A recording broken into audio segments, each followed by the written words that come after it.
ازيكم عاملين ايه؟ يا رب تكونوا بخير. فيديو النهارده هو كيكة الرواني. قبل ما نبدأ الفيديو صلوا على النبي واشتركوا في القناة وفعلوا الجرس ودوسوا على لايك ويلا بينا نشوف الطريقة.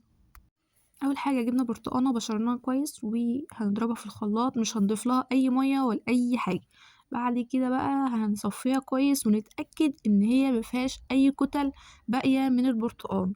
وده العصير بعد ما ضربناه في الخلاط، وده بشر البرتقان اللي احنا بشرناه لان هنحتاجه في الكيكة. ده السكر، وده دي السامولينا اللي هو دي السميد العادي، وده زيت. كل المقادير هسيبها لكم تحت في الديسكريبشن. وده 4 بيضات، وهنا كمية الدقيق هضيف عليها كمية دي السامولينا، هنضيف عليها جوز الهند. والسكر لو انتوا عايزين تضيفوه مع السوائل عادي، ولو عايزين تضيفوه هنا عادي، في الحالتين هيدوب. ذرة ملح. بعد كده بقى بيكنج باودر كيك شيف. هنضيف بيكو سليم، يعني حوالي معلقتين كبار. بعد كده بقى نقلبهم كويس، نتأكد ان هما متقلبين كويس جدا عشان الدقيق الابيض ما يكتلش تحت. هنبدأ بقى نعمل السوائل. هنضيف ال4 بيضات، عليهم الزيت، عليهم الفانيليا. ولو كنتوا عايزين تضيفوا السكر هنا بدل ما تحطوه مع الدقيق عادي، مفيش اي مشكلة.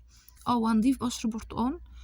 بعد كده بقى هنضربه كله في الخلاط ونضيفه على الدقيق. هنبدأ بعد ما نضيفه على الدقيق هنبدأ ان احنا نقلبه كله في اتجاه واحد، ونتأكد ان هي مفيهاش اي دقيق من غير الخليط ده. بعد كده هنفضيها في صينية. الصينية تكون مدهونة زيت، كمية الزيت تكون مناسبة. نتأكد من سمك العجينة، لو كان سمكها تقيل نضيف لها مية بسيطة خالص لحد ما يوصل السمك ده. الزيت اللي هيتبقى ده هفضيه في حاجة خارجية عشان مش محتاجاه كله. بعدين بعد ما افضي كل ده يعني هخبط الصينية كده خبطتين عشان كل الهواء او الفراغات اللي في الكيكة تطلع. بعد كده طلعت من الفرن واختبرتها بخلة سنان وخرمتها عشان تشرب كل السيرب. الكيكة من الحلويات الغربية، وهي أصلها أسباني لأن الاسم الأصلي ليها اسمه الميتو اسبانيا.